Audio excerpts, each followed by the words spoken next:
Hi, I'm Charlotte. I work for City Bible Forum in Perth. I'm also studying theology. This is Sharon. Hi, my name is Sharon. I work at City Bible Forum in Melbourne, also studying part-time, doing a Masters of Divinity. So welcome everybody who's tuned into this. Charlotte and I are basically just going to be spending the next couple of minutes chatting, fangirling over Taylor Swift's new album. That's basically what we're going to do. Yep. I've got my tea here. I've got my plants here. It's Friday afternoon, so we're just going to go with this vibe. So, Charlotte, do you remember where you were when Taylor Swift dropped her announcement about there being a new album? I do. I was in the line at Kmart. I was grabbing some more homewares that I didn't need, and I screamed in the middle of Kmart like a lunatic. I love it. I love it.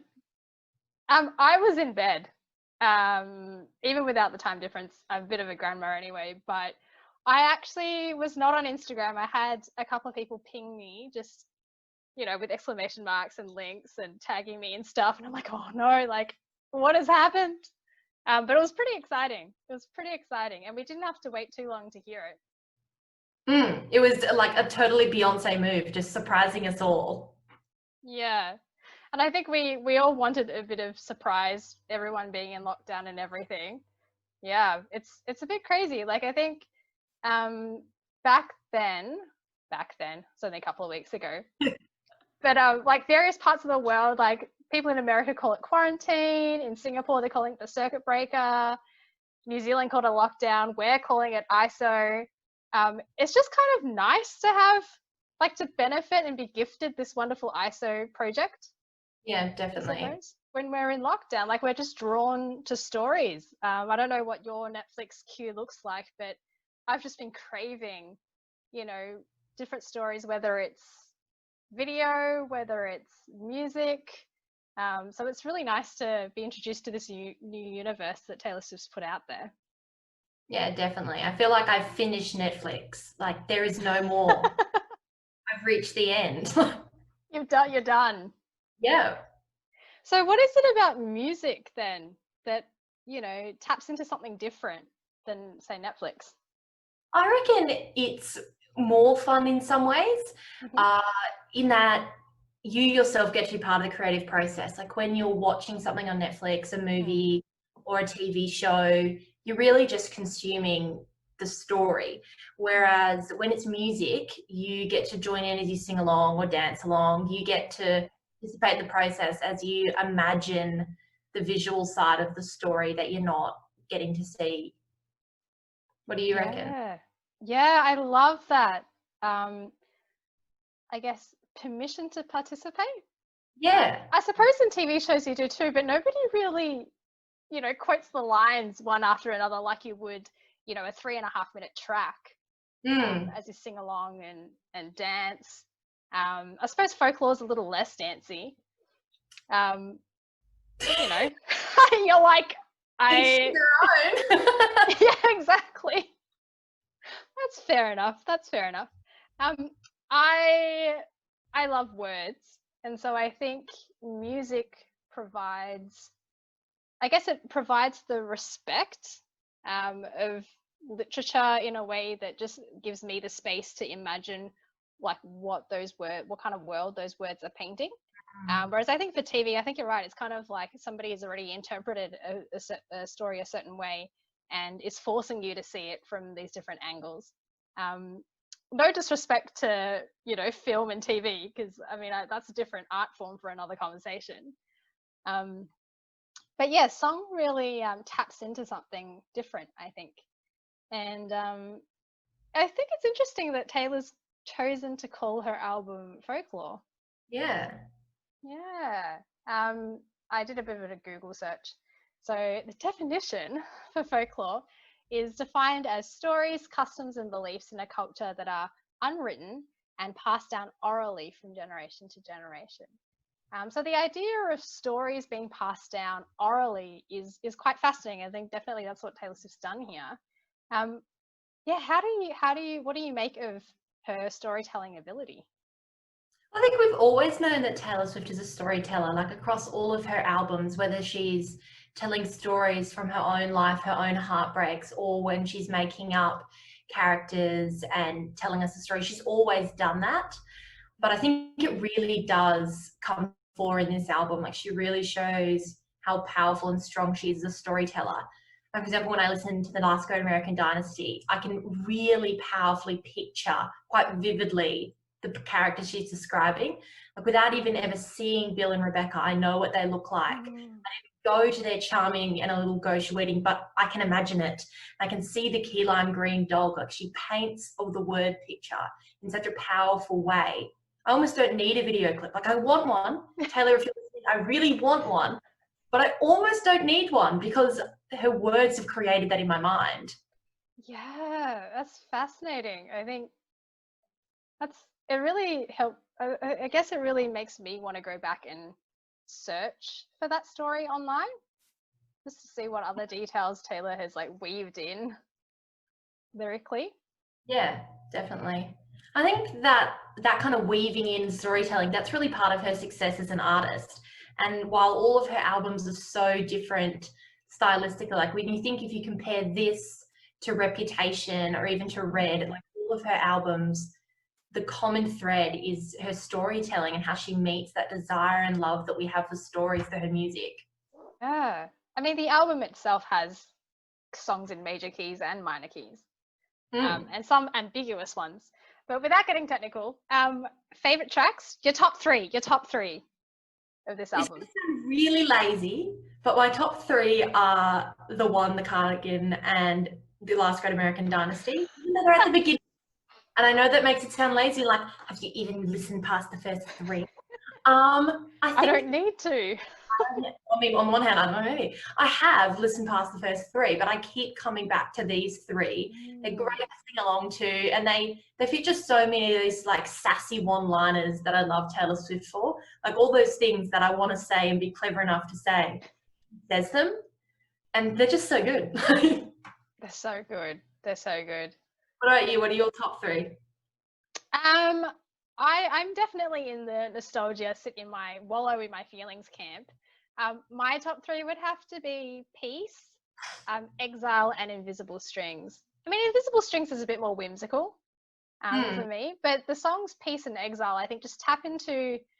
I mean, it taps into, I think, a space that Taylor has generously kind of shared with us, whether it's her own pain or trying to tell the story of other people's pain. Um, I love that both those songs don't ignore the realities of life, like the impact that a broken relationship has on someone, even after, the fact of. And, for the track Peace, it's that idea that you can promise to love someone, but you can't promise them the world. You can't promise them everything. And it's kind of like, well, in spite of that, will you stay? Like that kind of idea. So I like the realism that those two afford, which I Hmm. think is suitable for this genre. Whereas with pop, it's almost like escaping into like fantasy a little bit. Hmm. It's all bubblegum and happiness in pop, whereas towards the tail end of this album, she becomes more real with us again. Yeah, that's right. That's right. That's not to say that we don't need to have pop in our lives. I remember just having Spotify on auto and Folklore finished playing and Lover started playing and I was like, oh, it's like I'm home again. Like, Yeah, I do think that Lovelore and Folklore, particularly with the ending tracks on Lover, I know it's meant to be speaking about Folklore, but the ending that's tracks on okay. Lover and the opening tracks on Folklore, they really do transition. Like I definitely reckon with Taylor Swift albums, not just across albums, but even within an album, I find it weird when I listen to it on shuffle. Like I prefer to listen to it from start to end, in that she's never confirmed this, but I'm pretty sure she picks the order on purpose. The songs go together so well and they need to be in the order. Like if you haven't listened to them in order, listen to her albums in order. Like that's their best listening. Yeah, that's a wise tip there for Taylor Swift fans and those who are just beginning to discover her The best artistry. way to experience Taylor. Stories about human efforts and human love kind of have their time period, I suppose, and Taylor's shown us that we can tell grand stories with it, but there is a limit, isn't there? Definitely. Mm-hmm. I think that's expressed in lots of Taylor's storytelling, in that while she sings these great love songs, she also sings these great breakup songs. So Um, great. Whereas in the Bible, we're also given love songs, but there's no breakup songs in the Bible. I think that's the real difference to Taylor Swift's songs and her storytelling is there's an end point. There's and if it's not just a temporal end point, there's a point at which love can go no further from a human perspective. Well, the Bible, I think, has a really large range of songs, particularly in poetry, particularly in Psalms. And there's a Psalm, Psalm 145, there's many of them. And a couple of verses in that basically talk about, the greatness of God and how one generation commends what God has done to another. And it's that idea of it being passed down from generations to generations. The particular verse that I'm thinking of says, one generation commends your works to another. They tell of your mighty acts. They speak of the glorious splendor of your majesty, and I will meditate on your wonderful works. And it's just that idea of like, this isn't just folklore. This is something real. And I think if we're going to escaping into something that we know is real, it's just that much more powerful. Yeah. And particularly in a time like now with so much uncertainty and so much that makes us want to escape, being able to escape into something that's so secure and so lovely, really, that's better than anything else. Yeah. Not only escaping like into the past, because I think the Bible's got a lot of history in it, things that did happen, accounts where God really did rescue people from great tragedy and great loss. So not only escape into that, but actually using that as a template to hope in how God might be helping us in our situation now and what he's going to bring us to. Yeah. What makes that real for you? I think the continual retelling of the story. Every time we're reminded of how God has saved his people and been present for his people in the past, we're shown that's part of who God is. God doesn't just be with his people. God is the God who is with his people. So in times like this where we don't feel like we're in control of our lives, we don't feel certain, and we don't know what's happening, we can rest in the fact that we have a God who, part of who he is knowing what's going on and being in control of what's going on. I think the folklore of the Bible, if you want to call it that, reminds us of the character of God that we can depend on. Yeah, I love that. And I think that's the thing about songs. It is deeply personal, but it's also relational. Yeah. Whoever wrote the song is forming, just to be punny, but like they are forming these invisible strings with whoever's listening to them. And so I feel that intimacy, as I know who wrote and gave these words life in the Bible, which is God, and I read them or sing them, in my soul, I feel that intimacy. Just as, people might listen to Taylor Swift's albums and just feel like, oh, we're really getting an insight into what her heart is like, or how she dreams and creates. So the Psalms. Yeah, definitely. I feel as though we can listen to Taylor Swift songs and we can feel as though we know her, but we never really feel. Whereas with God, we listen to his words and we really can know him in his word.